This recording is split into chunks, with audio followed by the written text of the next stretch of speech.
Hello friends, welcome back to Mrs Thirumedia. இன்றைக்கி நம்ம இந்த வீடியோவில் என்ன பார்க்க போகிறோம் அப்படின்னு பார்த்தீங்கன்னா, முசுமுசுக்கை அப்படின்னு சொல்கிற மூலிகை கொடியினுடைய பல பயன்களும் அதை எப்படி செய்து சாப்பிட்டா நம்ம சளியை போக்க முடியும் அப்படின்னு தான் பார்க்க போகிறோம்.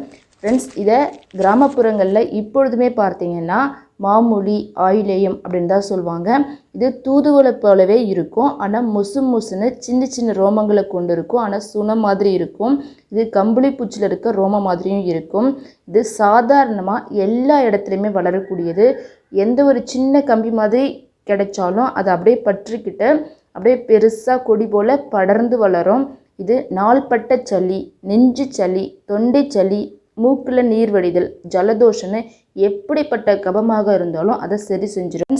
பல இலக்கியங்கள்லையும் நால்வர் அருளிய தேவார பதிகங்கள்லையும் கபம் என்கிற ஆட்கொல்லி யமனையே அழைச்சிட்டு வரும்னு கேள்விப்பட்டிருக்கோம். சளி வந்துட்டா மூக்கடைப்பு, தலைவலி, தலையில் நீர் கோர்த்துட்டு தலைபாரம், சைனஸில் நீர் தேங்குறதுன்னு, அப்புறம் உடல் எலும்பு இடுக்குகள்லையுமே நீர் தேங்குறதுன்னு பல இடத்துலையுமே நீர் தேங்கிட்டு உடல் வலிக்க ஆரம்பிச்சிடும். காய்ச்சலும் வரும். இதனால் நம்ம சரியாக சாப்பிடாமல் ஆரோக்கியமான உணவு எடுத்துக்காமல் இம்யூனிட்டி லெவல் ரொம்பவே குறைஞ்சிட்டு உடல் உறுப்புகள் கொஞ்சம் கொஞ்சமாக பாதிக்கப்பட்டு அப்புறம் செயலிழந்துடும். கடைசியில் உயிரிழப்பை ஏற்படுற அளவுக்கு இது ரொம்பவே மோசமாக இருக்கும். ஃப்ரெண்ட்ஸ், நம்ம எப்பொழுதுமே நோய் அறிகுறி தானே அப்படின்னு சாதாரணமாக நினைக்காம அதை கட்டுப்படுத்த பார்க்காம ஃபுல்லாகவே க்யூர் பண்ண பார்க்கணும்.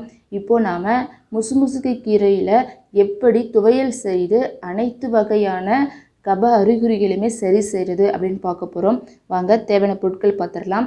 ஒரு பாத்திரத்தில் முசுமுசுக்கை கீரையை போட்டு கொஞ்சமாக உப்பு போட்டு அலசிக்கலாம். அடுத்து ஒரு 1/4 மூடி அளவுக்கு தேங்காய், அதுக்கப்புறம் 4-5 தழை தூதுவளை, ஒரு சின்ன கோழி குண்டு சைஸு புளி, சின்ன துண்டு இஞ்சி, ஒரு கைப்பிடி அளவுக்கு வெங்காயம், சின்ன வெங்காயம், அப்புறம் 1 ஸ்பூன் அளவுக்கு கடலைப்பருப்பு, 1 ஸ்பூன் அளவுக்கு உளுத்தம்பருப்பு, காஞ்ச மிளகாய் அதாவது வரமிளகாய் தேவையான அளவுக்கு, 3/4 ஸ்பூன் உப்பு, ஒரு கைப்பிடி அளவுக்கு பூண்டு. இப்போது அடுப்பை ஆன் பண்ணிவிட்டு அதில் ஒரு பாத்திரத்தில் 2 ஸ்பூன் அளவுக்கு நல்லெண்ணெயை விட்டுட்டு அதுக்கப்புறம் காஞ்ச மிளகாய் போட்டுக்கலாம். கடலைப்பருப்பு உளுத்தம்பருப்பும் தனியாக வறுத்துக்கலாம். நீங்கள் ஆரம்பத்திலேயே வறுத்துட்டு ஒன்று ஒன்றா வதக்குனீங்கன்னு சொன்னால் இது தீஞ்சு போயிடும். இப்போது புளி போட்டுடலாம். அதுக்கப்புறம் சின்ன வெங்காயம் ஒரு 10லேருந்து 15 அதையும் போட்டு வதக்க ஆரம்பிச்சிடலாம். இப்போது பூண்டு போட்டுக்கலாம்.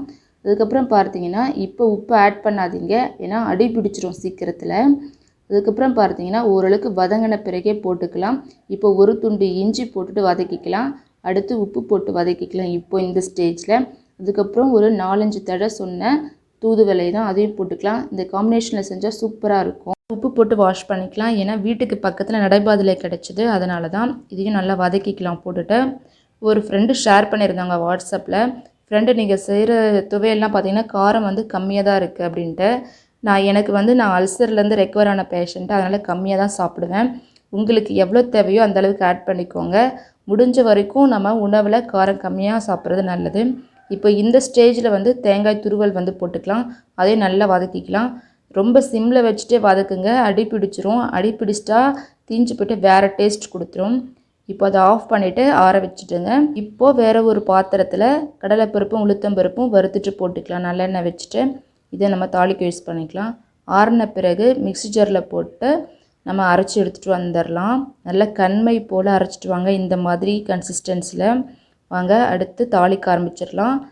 அதே எண்ணெயில் சும்மா கடுகடுப்பு போட்டு நல்லா பொரிஞ்சு வந்த பிறகு கருவேப்பிலையும் வரமிளகாயும் ஆட் பண்ணி தாளிச்சிடலாம். பாருங்கள், சூப்பராக வந்திருக்கு. பார்க்கவே அருமையாக இருக்குது. நான் டேஸ்ட்டு பண்ணி பார்த்தோம், சூப்பராக இருந்தது. நாங்கள் எப்பொழுதுமே வாரத்தில் ஒரு கீரை வகைகளை இதுவுமே ஆட் பண்ணிக்குவோம். நீங்களும் உங்கள் வீட்டில் ட்ரை பண்ணி பார்த்துட்டு கமெண்ட் பாக்ஸில் போஸ்ட் பண்ணுங்கள் உங்கள் கமெண்ட்ஸை. நாம் தினமும் கஷாயம் குடித்தாலே கொரோனா விரட்டிடலாம்னு நினச்சிட்டு தினமும் கஷாயம் மட்டும் கபசுர குடிநீர் மட்டும் குடிச்சிட்டு வரோம். இதனால் வாய்ப்புண், வயிற்றுப்புண், ஆசன புண்ணு வந்துடும். ஸோ இது மட்டும் இல்லாமல் மூலிகைகள் கலந்த உணவையும் மருந்தில்லா உணவாக சாப்பிட்டு வந்தோன்னா எப்படிப்பட்ட நோயுமே விரட்டலாம். உணவே மருந்து.